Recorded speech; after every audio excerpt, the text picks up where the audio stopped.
Now tuned into the greatest. Turn the music up in the headphones. Cold start.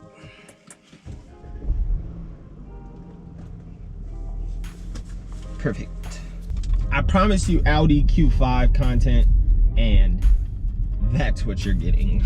I wanted to kind of I didn't want to jump right into making videos about this car. It's just something I want to kind of ease into. It's got 600 miles now on the dash. But Audi Q5, it's an amazing car. Like, I love the car. I absolutely love the spec on this particular car. Just going on my way to get a car wash that our Audi dealership does for free. Last time I was in the Audi dealership, a guy walks in and buys a R8, a convertible R8, and a Q8. Just same day, just randomly, just wasn't planned. Our dealership had just got a R8 in, and they were just gonna put it on the showroom floor, see if anybody bought it, and it was sold the very next day by a guy, and he buys his wife a Q8 at the same time. So goals, and we will get there one day.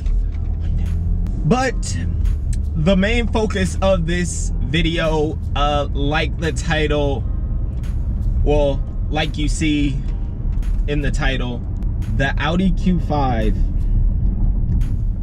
Well, this Audi Q5 is way better than my Range Rover Velar. There's different reasons why I'm saying that, and I'm not just saying it to just sort of bash the Range Rover Velar more.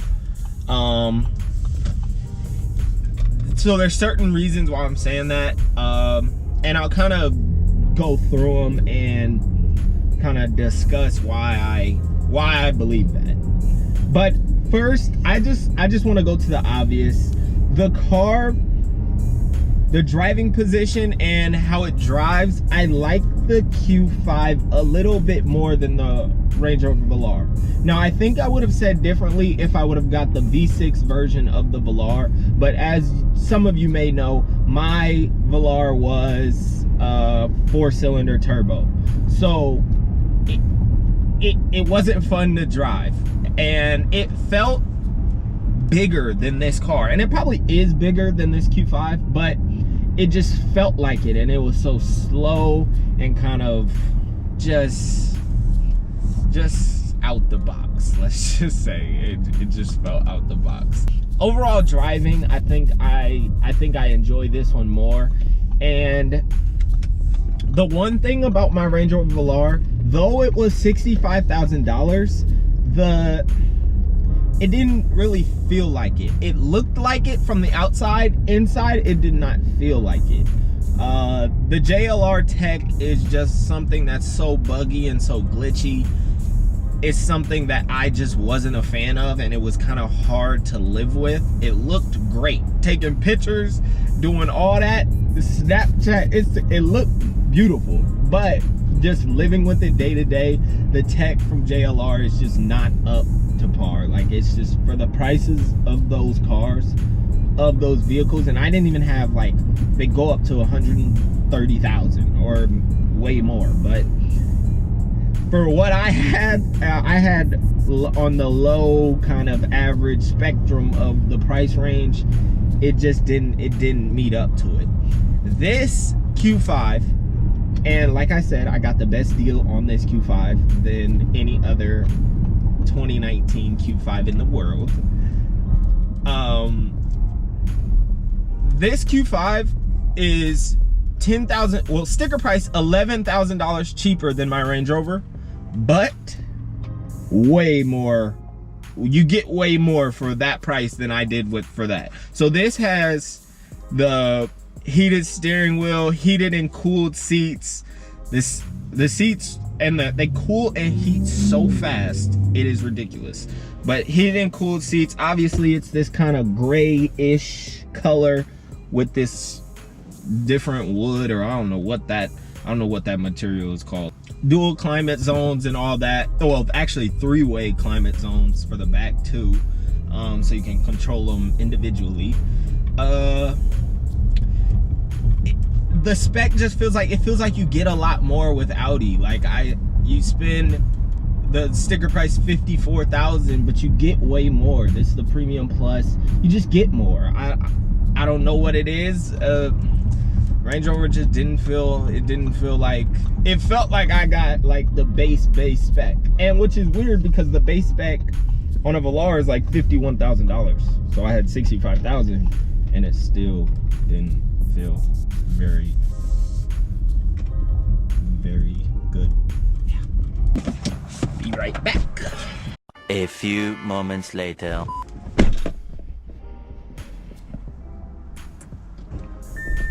Okay, I'm back. A weird feature, it tells you that your mobile device is still in the vehicle when you leave. Very interesting, very interesting. But one thing I'll say about kind of the Audi like experience, it's different because Audi has so many different kind of, their tech is always, it always feels up to date. And I think it's because when you're getting an Audi, it's like, it's not like it's different tech than the stuff they put in the Q8. Well shoot, Lamborghini uses the tech. So it's always feels up to date, and it feels just nice to use. Like, I love the system in here. I don't know, I just love it. But back to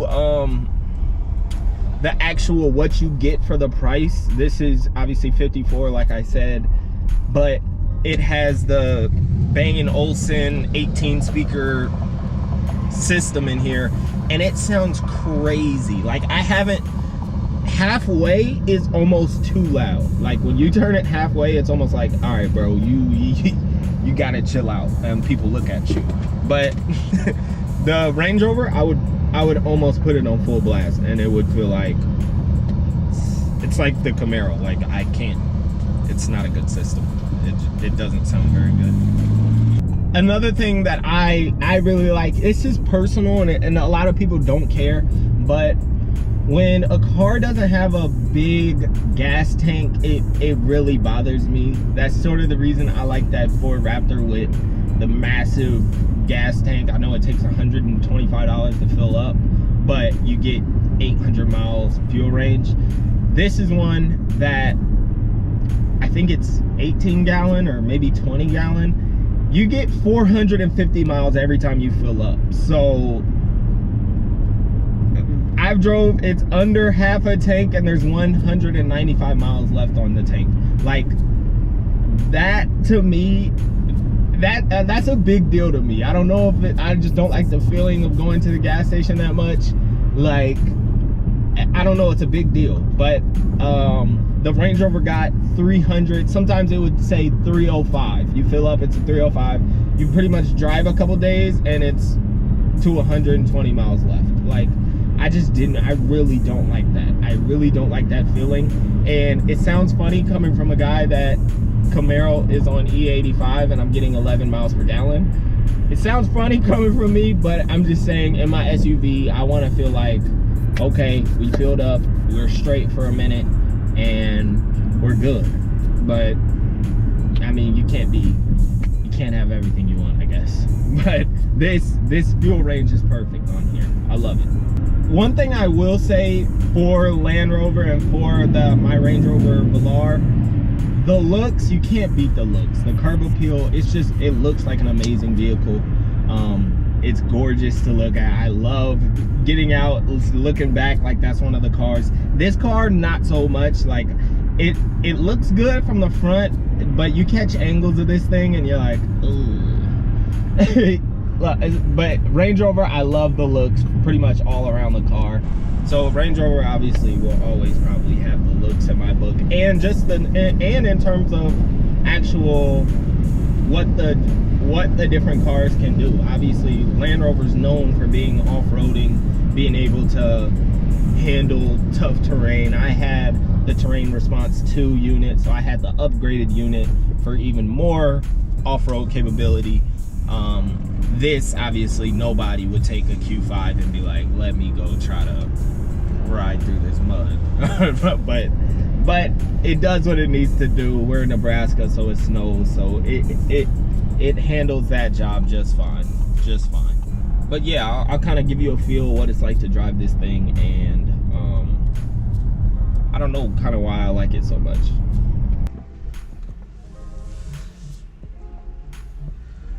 But this is kind of one of the main reasons I like the Q5, and that's why I had to kind of show you.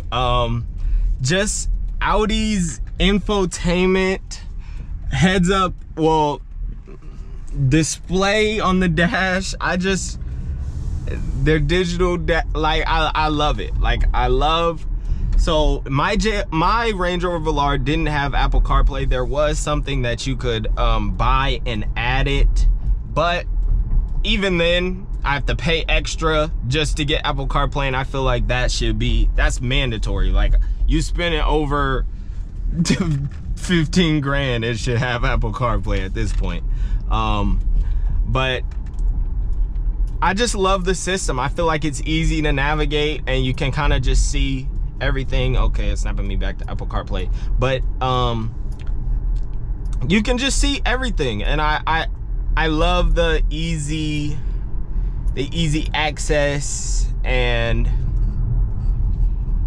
I don't know, it's a beautiful system, and it's easy to work with. Even on the screen, you got your music, like I'm saying, 195 miles per gallon, pretty much same miles per gallon that I got in the Range Rover, but this right here is just beautiful. The one thing that has to be done every time you get in this thing is auto stops. But yes, like I was saying, I'm also about the sound system. This thing is loud. I'm prolific, so gifted. Yeah. So that I didn't even turn it up all. Well, there's not much more I can really say about the Q5. If you guys would like a tour of this actual car, just let me know. Matter of fact, if this gets over 50 likes, I will do a car tour of this Audi Q5. I'll tell you the price we paid and all of that good stuff, all the stuff YouTube is very nosy about. But yes, I will tell you everything you need to know. But yes, Audi Q5, better than Range Rover Velar. Hope I don't make my Land Rover fans mad. I loved it. Well, I didn't love it, but I loved the way it looked. But yes, not much more I can say. But yeah, we'll catch you on the next video.